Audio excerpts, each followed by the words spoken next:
Hello दोस्तों, नमस्कार। स्वागत है हमारे चैनल स्टोरी देखो जी में। अगर रोमांटिक वीडियो देखना सुनना पसंद करते हैं तो हमारे चैनल को सब्सक्राइब जरूर करें। दोस्तों, हमारा नाम मेनका है। मैं 38 साल की एक शादीशुदा महिला हूँ। मेरी शादीशुदा ज़िंदगी भी ठीक है, लेकिन एक समस्या है कि मेरे पति इच्छा पूरी नहीं कर पाता और पहले की तरह अब रिश्ता भी नहीं है। परंतु मेरे पति मुझसे बहुत प्यार करते हैं। मेरी एक बेटी भी है जो अगले साल कॉलेज जाने वाली है। अब एक समस्या ये है कि मुझे हमारे पड़ोस के लड़के से प्यार हो गया है। दरअसल मेरे घर के पास एक लड़का रहता है जो फिलहाल अभी कॉलेज में पढ़ रहा है। उसकी उम्र करीब 21 साल की होगी। जब भी हम पड़ोस के पार्क में टहलते हुए मिलते थे तो हम अक्सर एक दूसरे से बहुत सारी बातें करते थे। फिर हम दोनों ने एक दूसरे का नंबर लिया। इस दौरान हम दोनों व्हाट्सएप पर बात करने लगे। इससे में एक दिन जब बात करते हुए उसने मेरे सामने अपनी भावनाओं को कबूल किया तो मैं पूरी तरह से हैरान रह गई। मैंने उससे कहा कि उसे इस तरह के विचारों का मनोरंजन नहीं करना चाहिए, लेकिन उसने बहुत ही गंभीरता के साथ अपनी पूरी बात रखी। पहले तो उसकी बात सुनकर मुझे काफ़ी गुस्सा आया, लेकिन कहीं ना कहीं उसकी बातें मुझे बहुत ही सुखद एहसास करा रही थी। ऐसा इसलिए क्योंकि जब मैंने उसका संदेश पढ़ा तो मैं मन ही मन मुस्कुराने लगी। इसके बाद ये सिलसिला लगातार चलता रहा। हम करीब साल भर इसी तरीके से बातचीत करते रहे। एक दिन उसने मुझे पूछा कि आपके पति बाहर कब जाते हैं।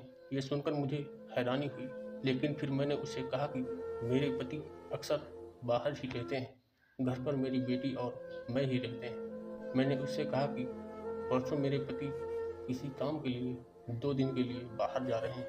इसके बाद अगले दिन देर रात उसने मुझे कॉल किया और कहा कि वो मिलना चाहता है। मैंने उससे कहा कि मैं नहीं मिलना चाहती, लेकिन फिर भी वो घर आ गया। उस समय करीब रात के 11 बज चुके थे। मेरी बेटी भी अपने कमरे में जाकर सो गई थी। वो मेरे साथ मेरे बेडरूम में आकर बैठ गया। कई देर तक हमने बातचीत की। बातों ही बातों में उसने प्यार का इजहार किया और मुझे किस भी किया। उसके बाद हम दोनों ने पूरी रात साथ में बिताई। मुझे बहुत अच्छा फील हुआ और मुझे भी अब समस्या ये है कि मैं चाहकर भी उससे शादी नहीं कर सकती। वहीं दूसरी ओर मुझे मेरी शादी टूटने का भी खतरा है।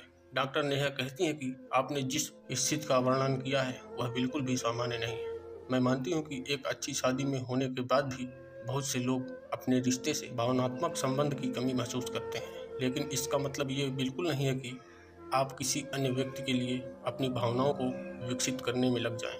आपका ऐसा करना न केवल एक समय बाद आपके आत्मसम्मान को ठेस पहुंचा सकता है, बल्कि इस वजह से परिवार की बदनामी भी हो सकती है। जैसा कि आपने बताया कि आप एक लड़के के प्यार में पड़ गई हैं और वो भी आपको चाहता है। ऐसे में मैं आपसे यही कहना चाहूँगी कि वह लड़का अभी आपसे बहुत छोटा है।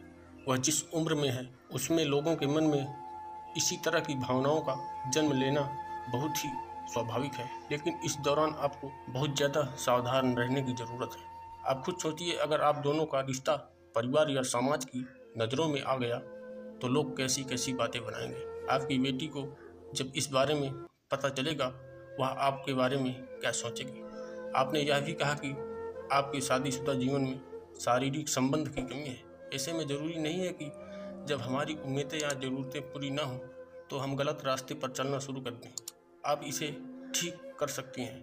अगर यह वीडियो पसंद आई हो तो चैनल को लाइक एंड सब्सक्राइब जरूर करें।